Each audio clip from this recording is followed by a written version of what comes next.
present to you a series of plays written by the famous person, William Shakespeare.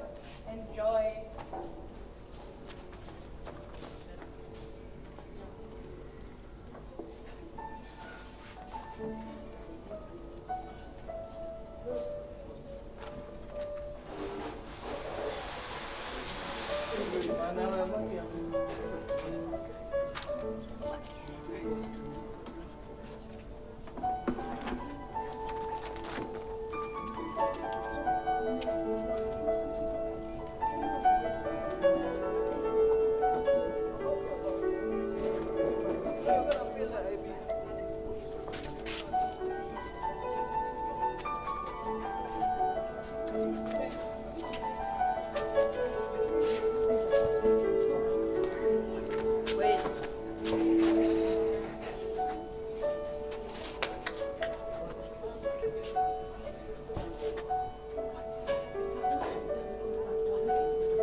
There may perhaps be betwixt 36 and 38 manuscripts at this date.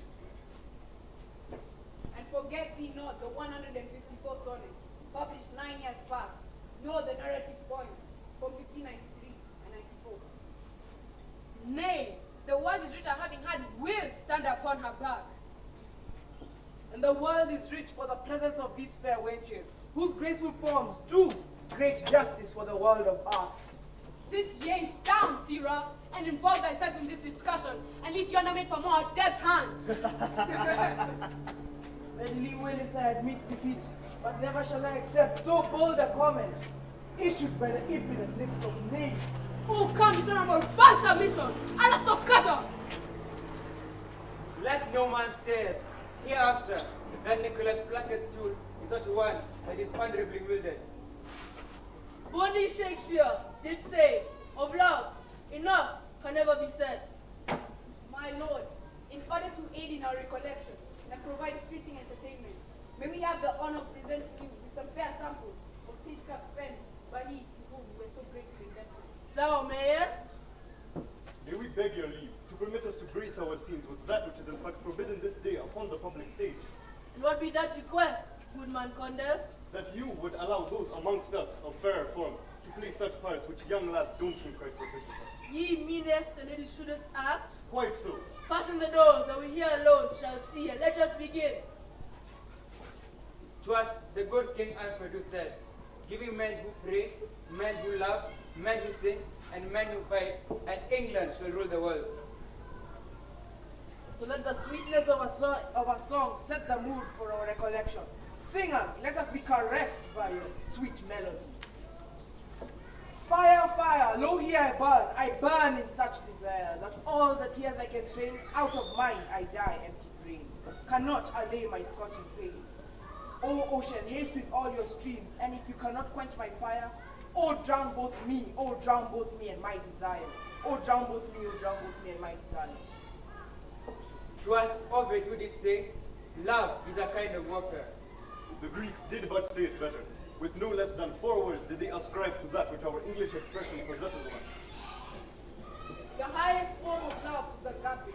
To find love from within the soul, to that which can never returns. Then did follow Phileas, the brotherly love which binds man to man. Such was the love which called forth the sonnet from our mentor to the Earl of Southampton. And the third was Eros, that between man and woman would steer the blood to boiling and boiling. And fourth was George, the love the child has for his parents. With these Shakespeare's pen captured many faces of love. His vast catapultations of chivalry, a dashing knight, pure in purpose, brave in war, admired in romance and steadfast in allegiance. My heart does most flutter when the echoing of Romeo and Juliet does sing within my ear. And none has played the hero Romeo better than I. May he not but take a glance at that maneuver?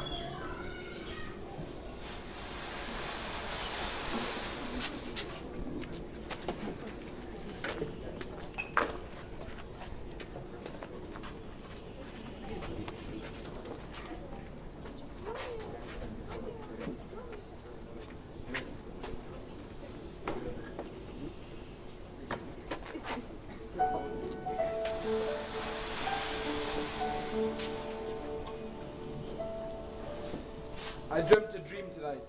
My mind misgives. Some consequence, yet hanging in the stars, shall bitterly begin his fearful date. With this night's revels, and expire the term of a despised life, closed in my breast, by some vile forfeit of untimely death. But he that has steered of my course, direct my sail, if I profane with my worthiest hand this holy shrine, the gentle find is this. My lips, two blushing pilgrims ready stand, too smooth that rough touch with a tender kiss. Good pilgrim, you do wrong your hand too much, which mannerly devotion shows in this. For saints have hands that pilgrims' hands do touch, and palm to palm is holy palmer's kiss. Have not saints lips, and holy palmers too? Aye, pilgrim, lips that they must use in prayer. Oh then, dear saint, let's do what hands do. They pray, grant thou, lest faith turn to despair. For saints do not move, though grant for prayer's sake. Then move not while my prayer's effect I take. Thus from my lips, by yours, my sin is purged. Then have my lips the sin that they have took. Sin from my lips? Oh, trespass sweetly urged. Give me my sin again. You kiss by the book.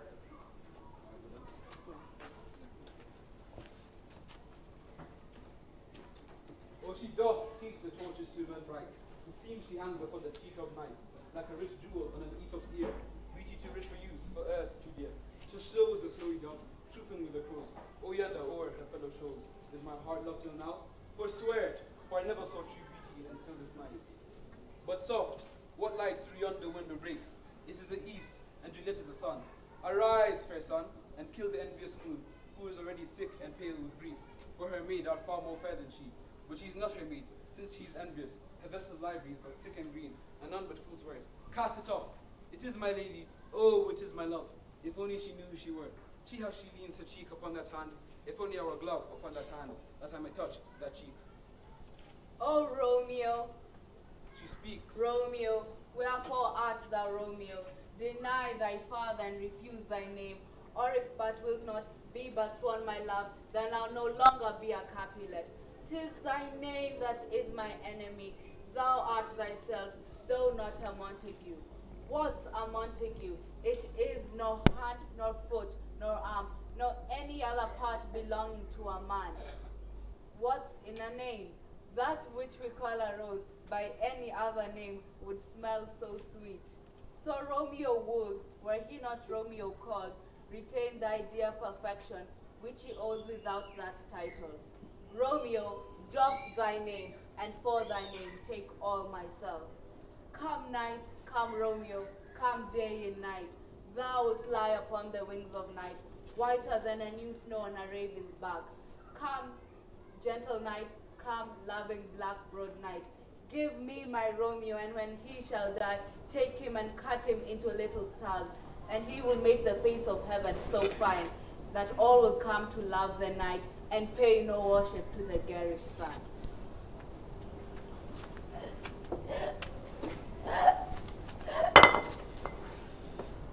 There is no world without Verona walls, but purgatory, torture, hell itself. Heaven is here, where Juliet lives, and every cat, and dog, and little mouse. Every unworthy thing may look on her, but Romeo may not. Sayest thou, yet exile is not death. Hast thou no poison mix, nor sharp grand knife, no sudden mean for death, through near so mean, but banish it from me. Vanish. Thou dost not speak, of thou dost not feel. But thou as young as I, Juliet thy love, dotting like me, and like me, vanished, and may fall upon the ground as I do now, taking measure of an unmade grave.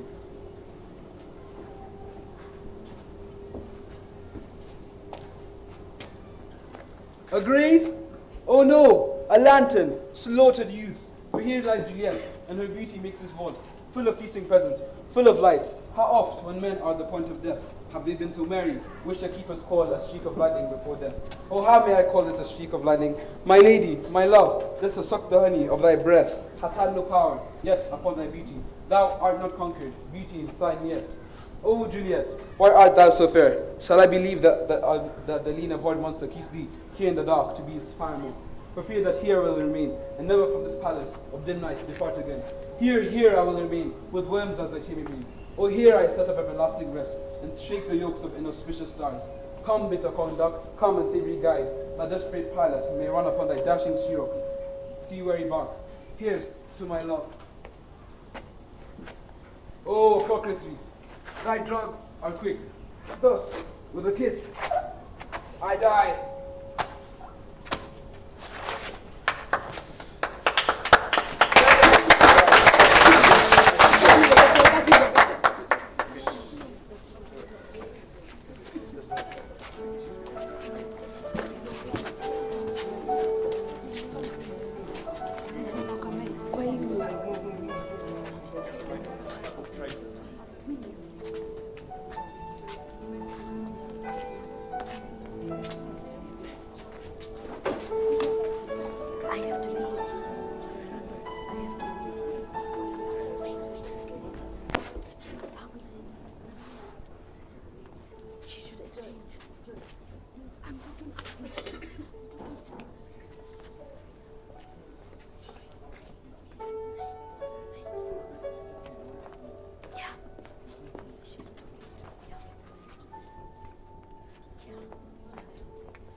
Shakespeare's pen, this capture, the very pith of love.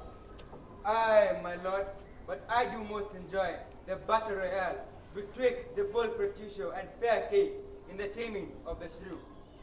Signor Hortensia, take such friends as we, few words of yours, and therefore, if thou know, one rich enough to be Petrocia's wife, as wealth is burden of my woman dance, be she as false as was Florentia's love, as old as Sibyl and as scarce as Shrew, as Socrates' son to be, or worse. She moves me or not she moves me at least. Affection led in me, was she as rough, as are the swelling adjunctive sea. I come to weave it, wealthy happily in powder, before it then happily in powder. Father takes us herself and all the world. The talks of her have talks of me so far. If she be cast, it's for policy. For she's now forward by the modern as a dog.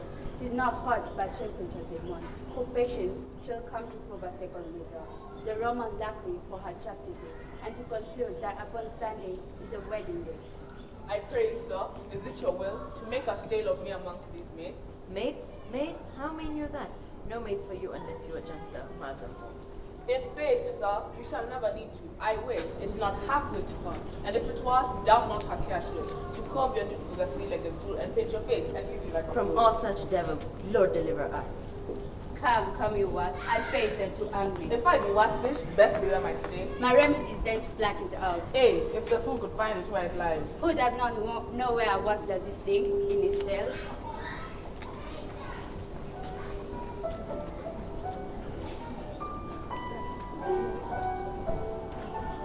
If this strange taming worked, show us Cage. If this strange taming worked, what advice do you give to wives? 5-5, and knit that reckoning unkind brow, and that not scornful glances from those eyes, to wound thy lord, thy king, thy governor. It bloats thy beauty as frost do bite the meat, confounds thy fame as whirlwinds shake fair buds, and in no sense is meet for amiable. A woman moved is like a fountain troubled, muddy, ill-seeming, thick, bereft of beauty, and while it's so, none so dry or thirsty would deign to sip or touch one drop of it. Thy husband is thy lord, thy life, thy keeper, thy head, thy sovereign, one that cares for thee, and for thy maintenance commits his body to painful labor, to watch the night in storms, the day in cold, whilst thou liest warm at home, secure and safe, and craves no other tribute at thy hand, but love, fair looks, and true obedience, too little payment for so great a debt.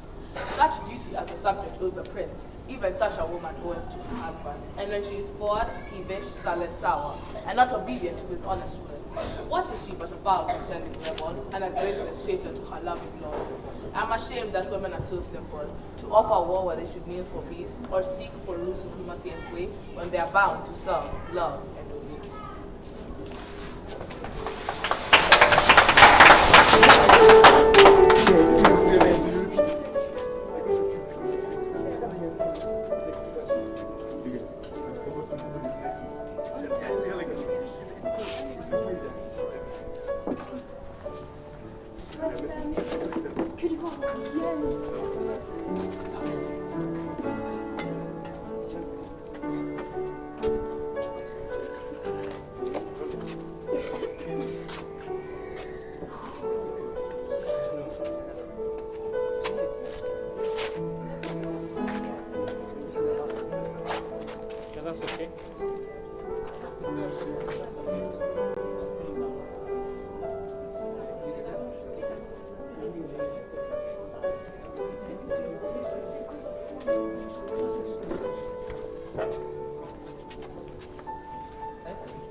What the hell?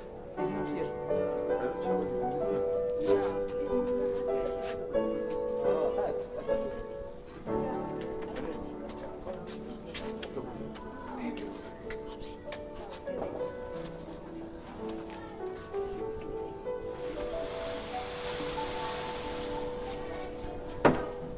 Love is not love, which alters when alteration finds.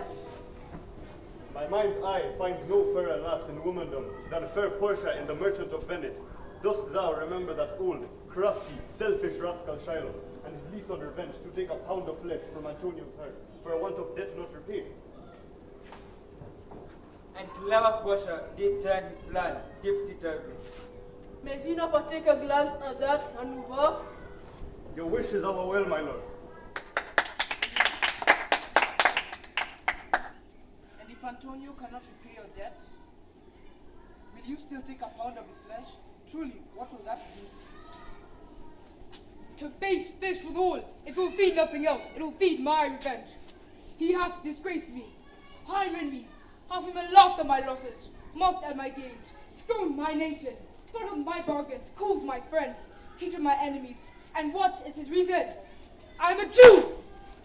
Have not you eyes, have not you hands, organs, dimensions, passions, affections, fed with the same food, hurt with the same weapons, subject to the same diseases, warmed and cooled by the same winter and summer as a Christian is? If you prick us, do we not bleed? If you tickle us, do we not laugh?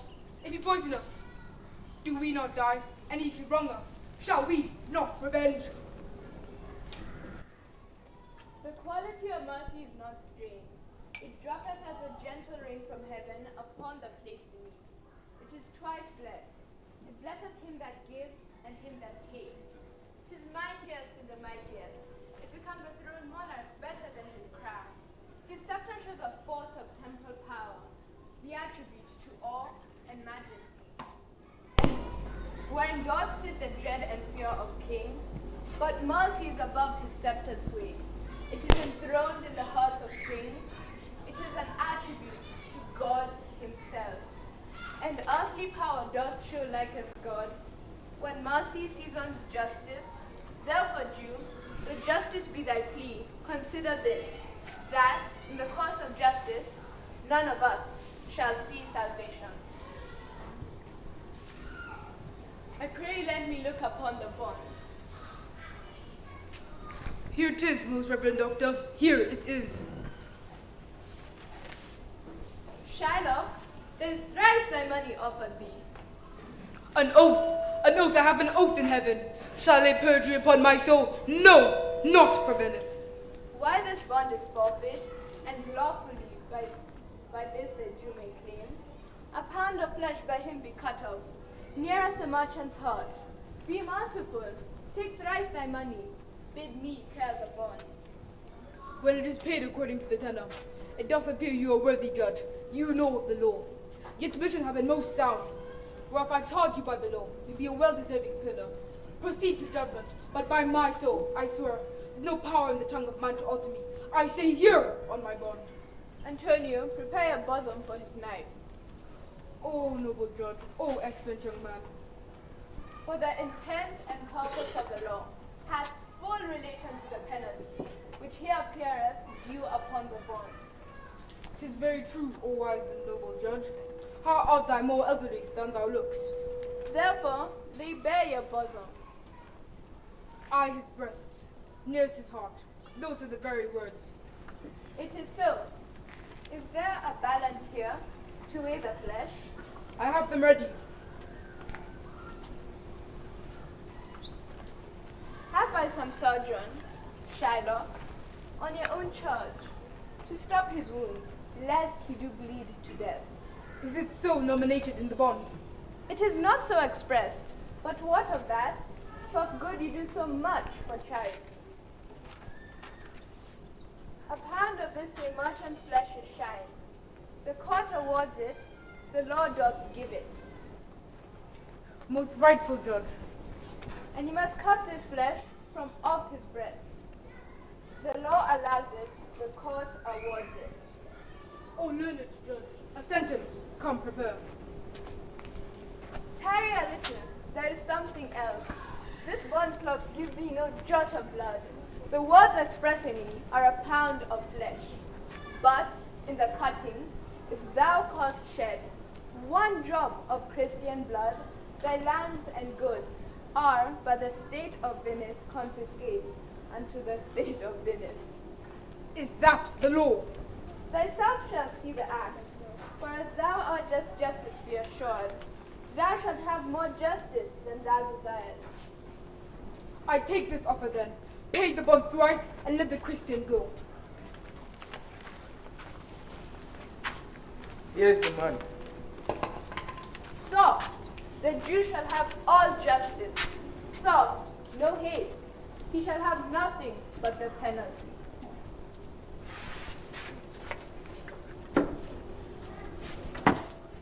Hands down, not find me a seen a more gentle love in this self-same play. At your request, my lord, Jessica and Lorenzo to the stage. Come, ho, and wake love with a hymn, whose sweetest touches your mistress's ear, and lead her home with music.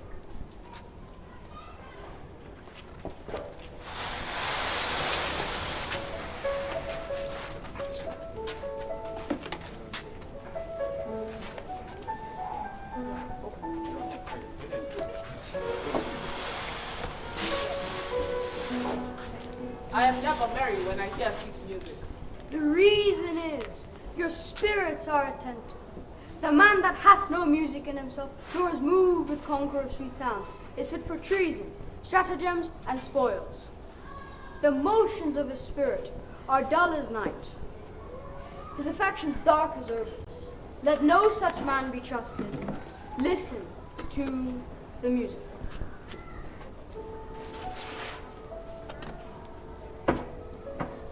I wish to comprehend this thought that Richard has aforementioned. Which script does speak to this form of love? King Lear, my lord, and if I may place modesty on the wayside, I should say that never has Lear been played, such as they have played. Then, with your modesty, by the wayside, put yourself upon the stage and act yourself to madness.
Attend the lords of France and Burgundy, Gloucester.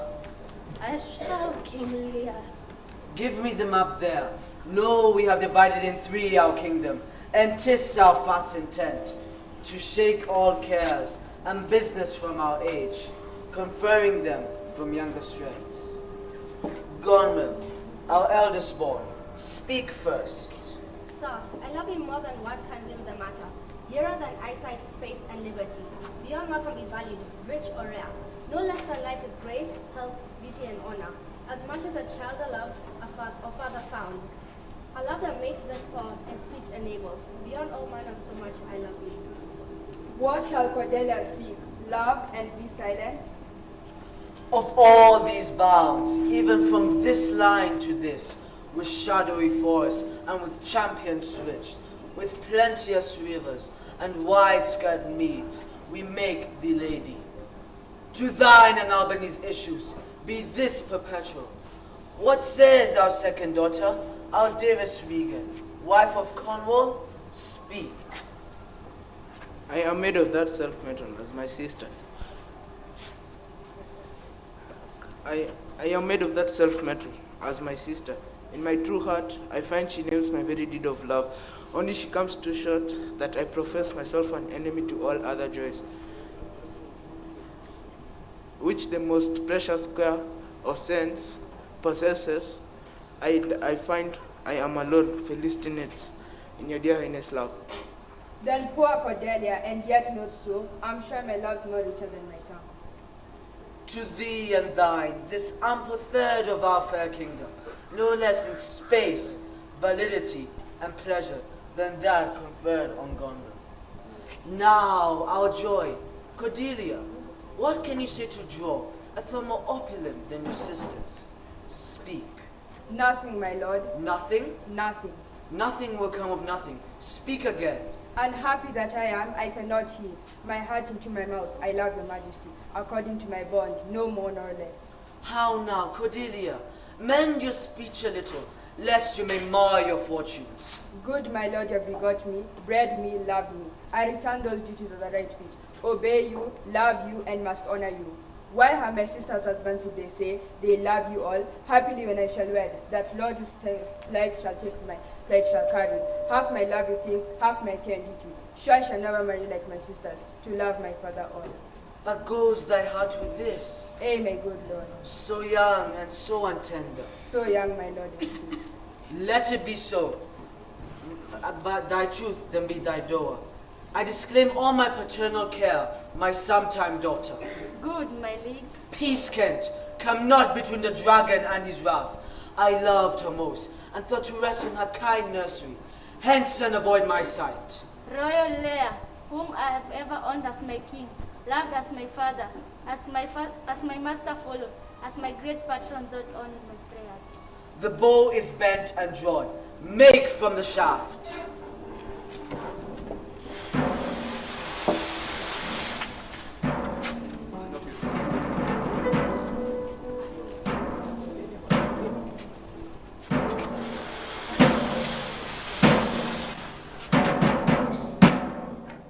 Blow winds and crack your cheeks.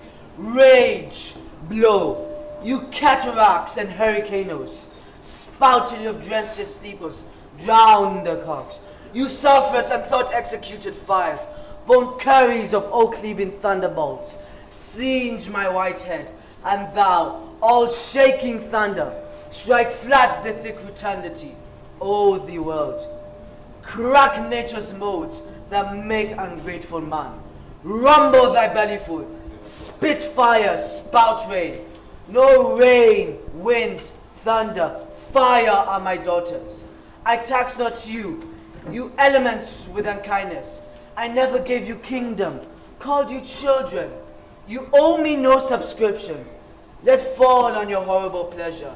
Here I stand, your slave, a poor, infirm, weak, and despised old man. Oh, oh, 'tis foul.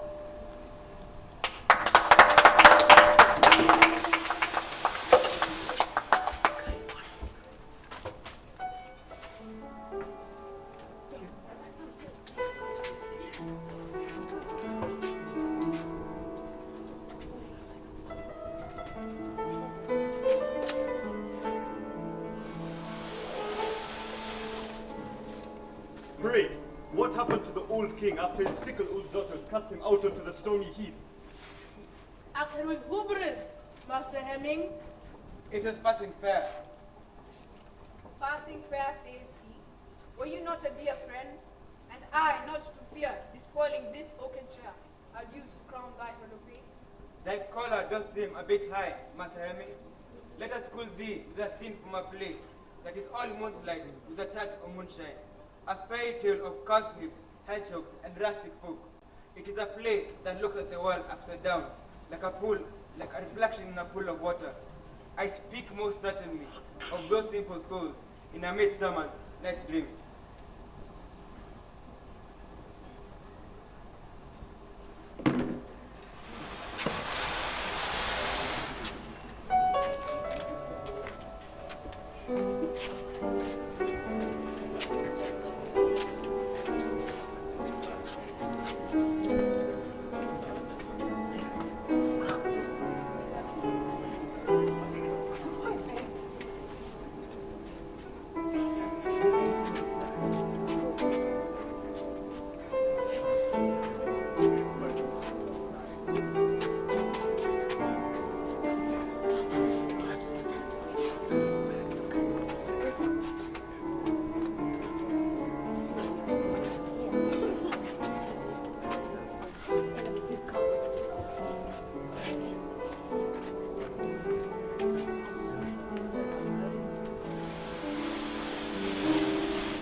All our company here? You were best to call them generally, man by man, according to the script. Here is a scroll of every man's name, which is thought fit, through all Waldorf to play an interlude before the Duke and Duchess on his wedding day at night. First, good Peter Quince, say what the play treats on and call forth the names of the actors by the scroll. Mary, our play is the most lamentable comedy and the most cruel death of Pyramus and Thisbe. A very good piece of work, I assure you, and Mary. Now call forth the rest of the actors by the scroll. Masters, spread yourselves. Answer as I call you. Nick Bottom the Weaver. Ready, name what part I am for, and call forth the rest of the actors. You, Nick Bottom, are set down for Pyramus. What is Pyramus, a lover or a tyrant? A lover that kills himself most gallant for love, which will require a few tears in the true performing of it. If I do it, let the audience look to their eyes. I will move storms, I will condole in some measure, yet to the rest yet my chief humor is for a tyrant. Though I could play Ursula's ready to play a part to make a cat tear and make all split. The raging rocks, the shivering shocks shall break the locks of prison gates. The feeble scar shall shine from far and make and mar the foolish fates. This was lofty. Now name the rest of the players. This is Ursula's vein, a tyrant's vein, a lover is broken vein. Francis Flute, the bellows mender. What is the here, Peter Quince? Francis Flute, you must take Thisbe on you. What is this bee, a wandering neat? It is the lady that Pyramus must love. Nay, Fabe, let me not play a woman. I have a beard coming. That's all one, and you may speak as small as you will, and you shall play it in a mask. Let me play this one too. I will draw to make any man's heart good hear me. I will aggravate my voice and draw you any sucking bell. No, you must play Pyramus, and Flute, you Thisbe. Well, proceed. Robin Stavling the tailor. Dear Peter Quince. Robin Stavling, you must play Thisbe's father. You, Pyramus' mother, and myself, Thisbe's father. Snug the joiner, the lion's part, and I hope this is a play well fitted. Have you plans but written? Do I need if it be with me, for I am self-study. And you may do it except more, for it is nothing but roaring. I will draw to make any man's heart good hear me. I will draw to make the Duke say, let him run and let him run. You must play no part but Pyramus, for Pyramus is a sweet-faced man, a proper man that one shall see in the summer's day, the most gentleman-like man. Therefore, you must play Pyramus. I will undertake it. What beard do I best to play it in? Why, what you will. I will discharge it in either your straw-colored beard, or your orange-banded beard, or your purple ingrained beard, or your French crown-colored beard, your perfect yellow. Some of your French crowns have no hair at all, and then you will play barefaced. But masters, here are your parts. I am to entreat you, request you, and desire you to con them by tomorrow night, and meet me at the Palace Wood, a mile out of town before midnight. There we shall rehearse, for if we meet in the city, we shall be dodged with company, and our devices known.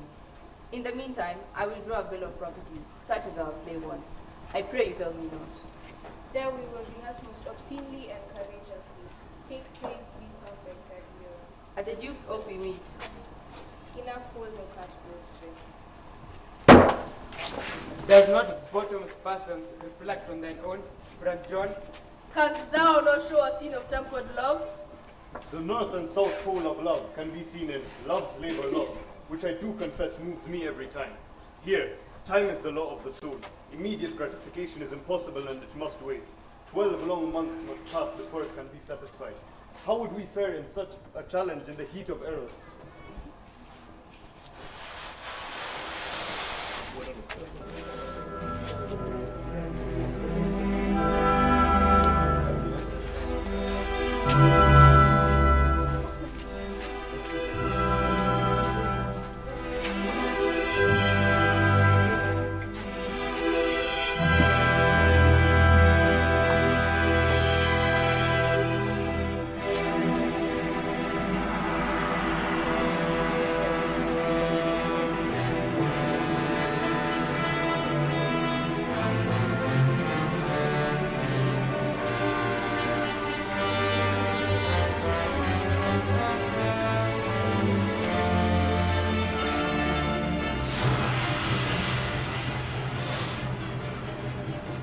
What?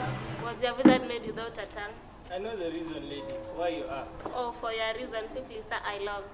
You have a double tongue within your mouth, and would afford my speechless visit half. Vil, quoth the Dutchman, is not vil, a calf. A calf, fair lady? No, a fair lord calf. Let's part the word. No, I'll not be a half. Take all and win it. It may prove an ox. Look how you bat yourself in these sharp mocks. Will you give horns? Chase lady, do not so. Then die a calf, before your horns do grow. One word in private with you, ere I die. Live softly, then the butcher hears you cry. The tongues of mocking wenches are as keen as seen, as is the razor's edge invisible, cutting a smaller hair than may be seen, above the senses of their sensible. Seemeth their conference, their conceits have wings, fleeter than arrows, bullets, wind, thought, swifter than things. But love first learned in a lady's eyes lives not inured to the brain, but to the motion of the elements, courses the swiftest thought to every power, and gives to every power a double power. Above the functions and the offices, it adds a precious seeing to the eye. A lover's eye will gaze an eagle blind, a lover's ear will hear the lowest sound.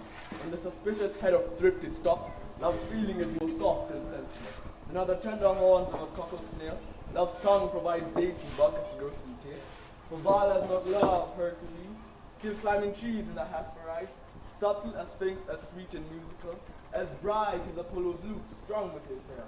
And when love speaks the voice of all gods, make heaven drowsy with the harmony. Never does poet touch a pen to write, unless his ink were tempered with love's sighs. Claims he loves me true, just a man who's all too soon. I will not be loved with a very bead of his armor side. A challenge from me he will receive, to weigh the truthfulness of the love he doth profess, and to measure the effect of distance and of time. What? I love, I sue, I seek a wife, a woman that is like a German clock, always needing repairing, ever out of frame, never going aright, being a watch, and always being watched that it may still go right.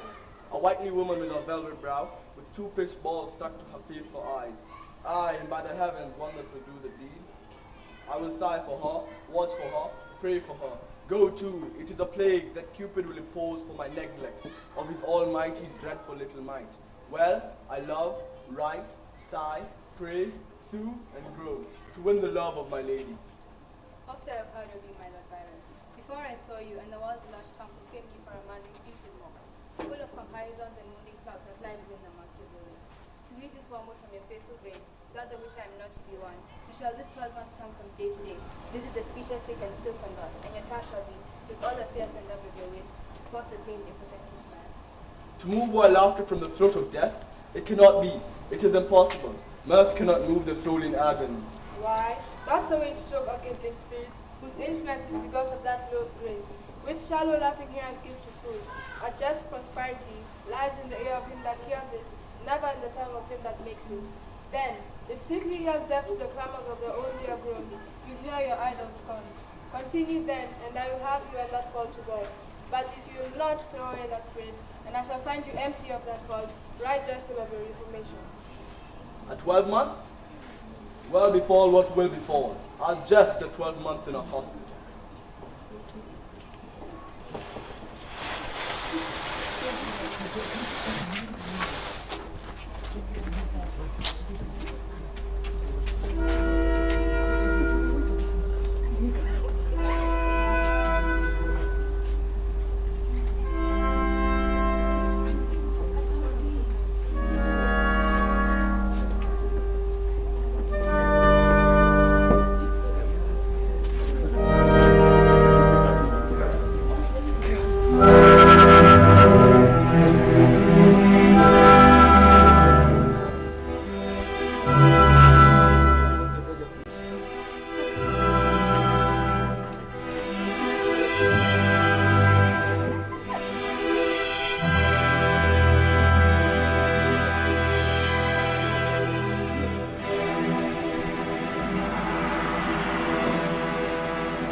What is the reason for love?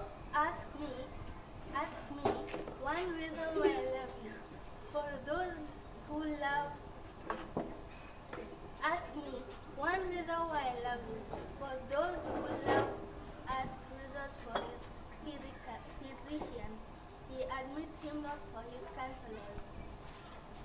Exercise your ears and listen to the answer given by my hot acting in The Two Gentlemen of Verona. Why? How know you that I'm in love? Married by these special marks.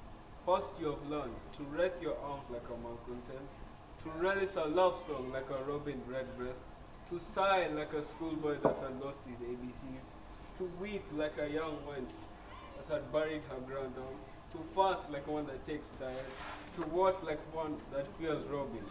You were one when 28 you laughed, to crow like a cock when you walked, to walk like one of the lions when you fasted. It was presently after dinner when you looked sadly. It owns for want of money. And now you are metamorphosed with your mistress, that when I look at you, I can hardly think you my master.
Alas, the way is wearisome and long.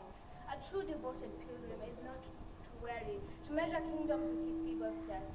Much less shall she that hates love's wings to fly.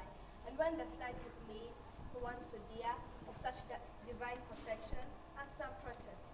Better forbid till protest make return. Who knows thou, not his looks are my soul's food. Pity the dearest that I have paid, by longing for that food so long a time. This thou, but know the ending touch of love. Thou wouldn't go near fire with snow, as to seek to quench the love of fire with words. I do not seek to quench your love's hot fire, but qualify the fire's extreme range, lest it should burn above the bounds of reason.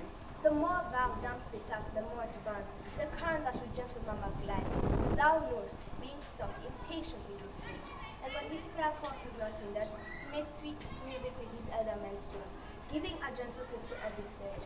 He overtakes in a pilgrimage, and so by many winding routes he strays, with winged spots to the wild ocean. Then let me go and hinder not my course. I'll be as patient as a gentle stream, and make a weary pastime of each weary step. Till the last step have brought me to my love, and there I shall rest, as after much turmoil, a blessed soul does in Elysium.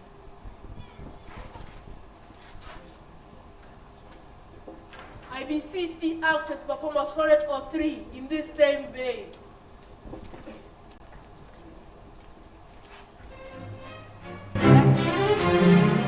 Let me not, to the marriage of true minds, admit impediments. Love is not love, which alters when its alteration finds, or bends with the remover to remove. Oh no, it is an ever-fixed mark, that looks on tempests and is never shaken. It is the star of every wandering bark, whose worths are known, although his height be taken. Love's not time's fool, though rosy lips and cheeks, within his bending sickle's compass come. Love alters not with his brief hours and weeks, but bears it out even to the edge of doom. If this be error and upon me proved, I never writ, nor no man ever loved. How my soul is moved, and my spirit quickened, by such melodious freak. Lastly, Lord Han, let us visit the Ferdinand and Miranda scene, and see how they express themselves as they fall into the deep well in Noah's love.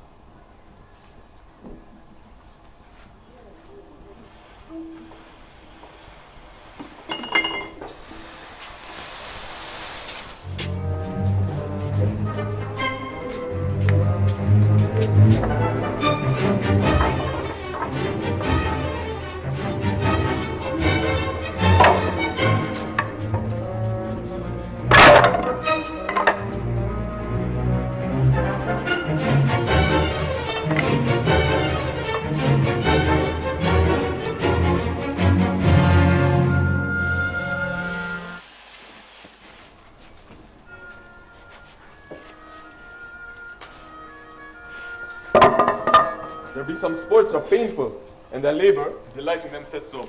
Some kinds of baseness are nobly undergone, and most poor matters point to returns. This my mean task would be as heavy to me as odious, but the mistress which I serve quickens what's dead and makes my labors pleasure.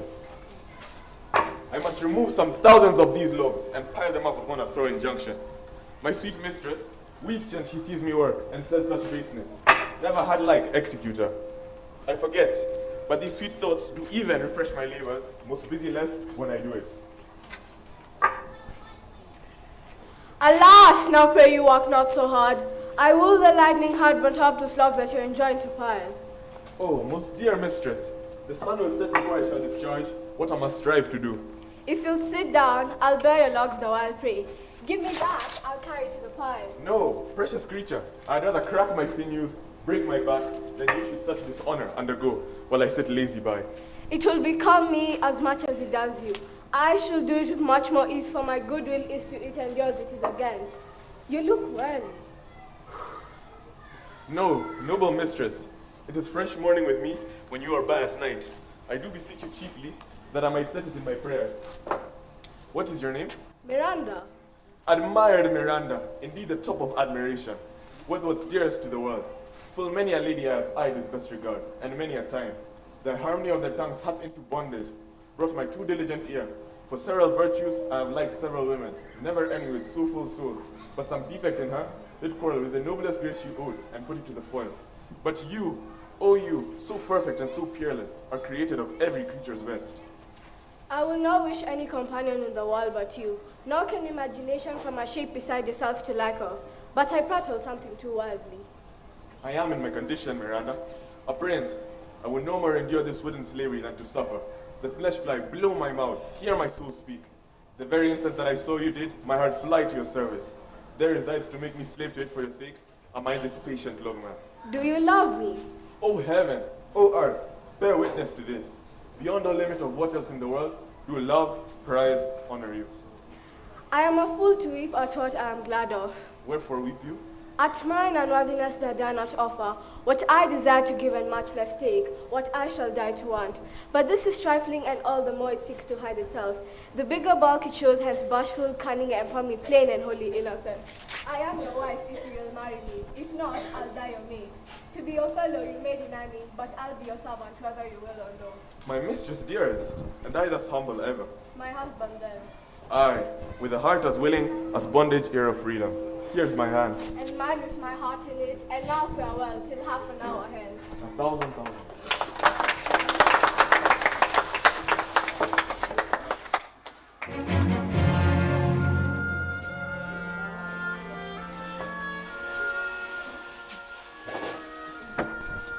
Well acted, gallant players and lovely dames, the dawn hastens upon yonder hills.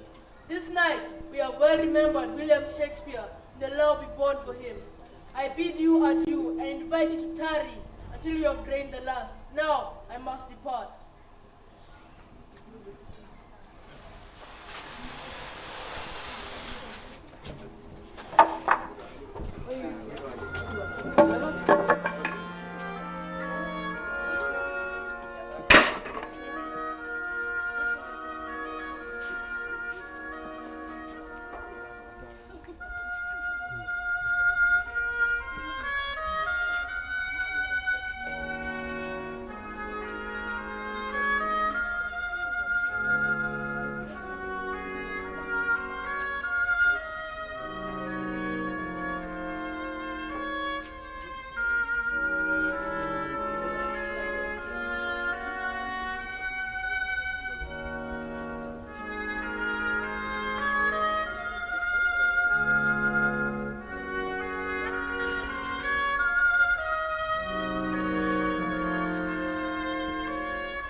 happiness in